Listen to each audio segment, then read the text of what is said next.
Live from Pix 11 with today's top 11 stories. It's the Pix 11 Midday News with John Muller. Good afternoon, everybody. I'm Jay Dow in for John. Here are the top 11 stories on Pix 11. Story 1 is the weather. A flash flood watch is in effect through tonight for central and southern New Jersey. Expect thunderstorms to develop this afternoon, and we may see some heavy downpours. Partly sunny tomorrow with another chance of scattered showers and a thunderstorm Thursday. Partly cloudy and less humid, but still a risk of storms.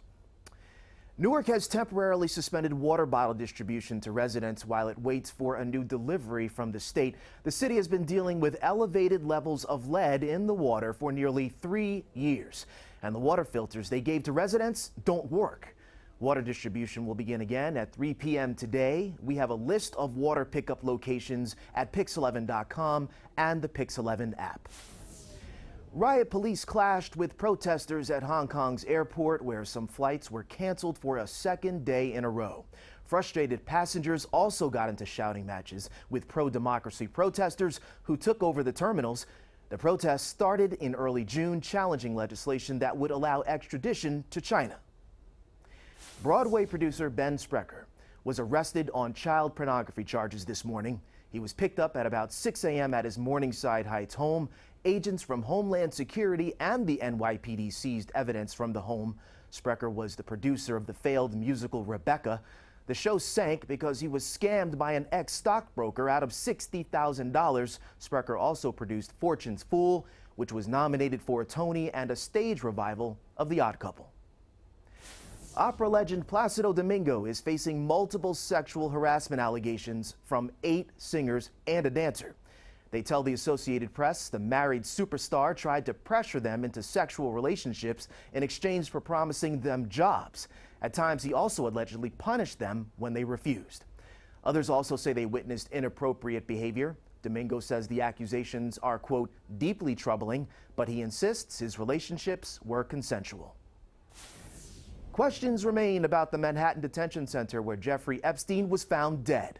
We're learning now there were staffing shortages, with many correction officers forced to work overtime. Pix 11's Kirsten Cole has more outside the jail in Lower Manhattan, where Epstein died. And not only is there a shortage nationwide of personnel, vital personnel in the Bureau of Prisons, but right here in Manhattan, 50% of the team that was tasked with guarding Jeffrey Epstein, arguably one of the most high-profile prisoners within the prison system here in Manhattan, we are now learning that that person was not actually a full-fledged corrections officer, and both of them were working extensive overtime shifts.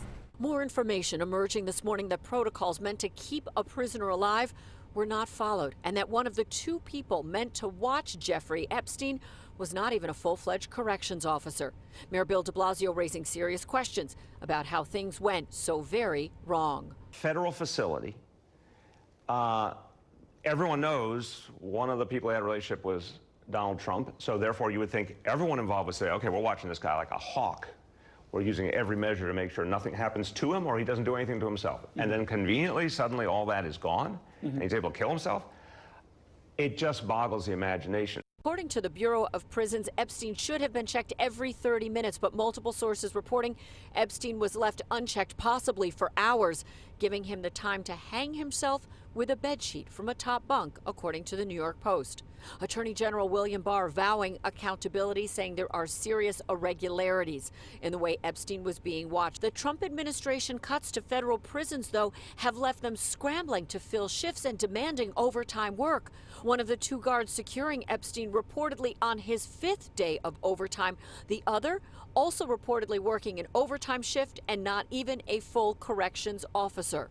An attorney for Epstein's former cellmate, who was removed the day before his death, spoke of long-standing problems that are widespread. Largely, this culture at that facility is an ugly combination of lazy and cruel. And I'm not in the slightest bit surprised to learn that guards weren't where they were supposed to be when they were supposed to be there. More evidence expected to be revealed as there was a federal raid of Epstein's 70-acre private estate in the U.S. Virgin Islands. Documents, photographs, video, all potentially part of the clues that would have been swept up for any alleged accomplices of Epstein's in this alleged sex trafficking ring. In Lower Manhattan, I'm Kirsten Cole, Pix 11 News. Thanks, Kirsten. New anti-hate legislation proposed on Long Island today. Lawmakers say they don't want a repeat of last week's swastikas found in Oyster Bay. The new law would require middle and high school kids to be educated about the hateful meaning of swastikas and nooses as signs of fear, intimidation, and intolerance.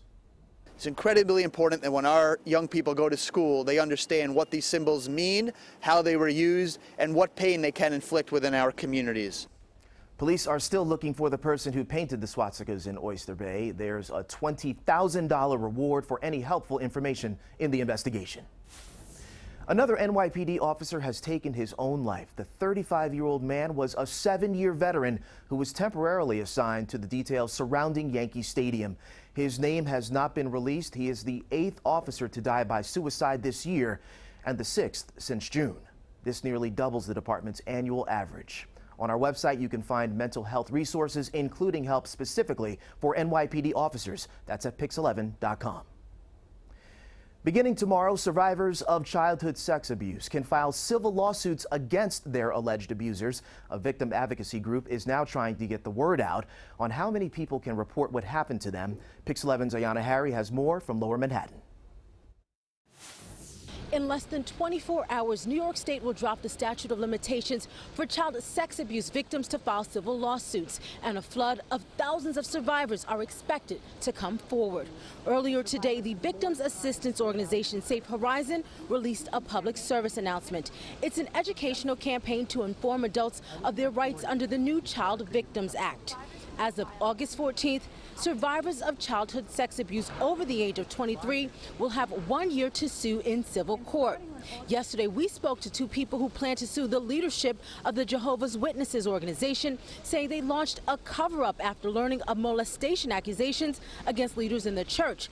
And this morning, the law firm Weitz and Lutzenberg said they have been getting calls nonstop, and tomorrow they plan to file 1,200 lawsuits statewide, with 400 cases here in New York City, representing a wide range of victims. We don't care who we're suing. We think that these people deserve the justice, and whether it's a Catholic church, whether it's a school, whether it's a camp, whether it's individuals, doctors, lawyers, whoever did the abuse, they need to be brought to court, and justice needs to be served. And coming up on the evening newscast, we'll hear from a mental health professional who will discuss the emotional toll for victims who have been waiting for decades for their day in court.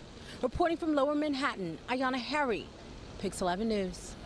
New York Governor Andrew Cuomo signing new legislation to make things safer for babies. Harper's Law will require stores to sell devices that will stop furniture from tipping over. In addition, daycare centers will have to secure large furniture items that can tip over. And finally, crib bumper pads, which have been blamed for injuring or killing infants, will be banned. The law is named after Harper Ava Freed, who was killed in 2016 when a dresser in her room tipped over. And finally, from the Pix 11 archives, this is the opening and closing of the 1977 pilot for what eventually became INN, the Independent Network News. This was a national newscast produced from WPIX right here from 1980 to 1990. Check out this piece of TV history. 11 Alive. Hello, I'm Pat Harper. You're about to see a pilot for a national network newscast available to independent stations. This program will be produced in New York by the Satellite News Network. We think it's a fresh approach to national news coverage for local independent stations, an innovative idea that will let you become part of a network newscast. In New York, a scandal which touches a nerve in every American hospital. Another Brezhnev surprise, a possible end to deadly mushroom clouds. And for Hubert Humphrey, a Washington tribute.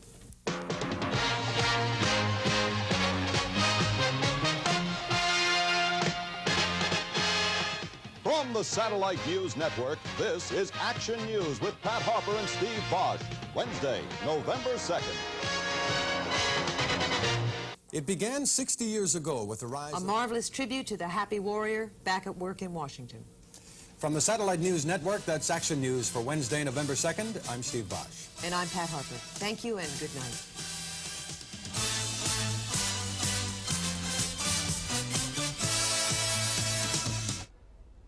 You can visit the Pix 11 channel on Roku, Apple TV, Amazon Fire, and Android TV to watch the complete show.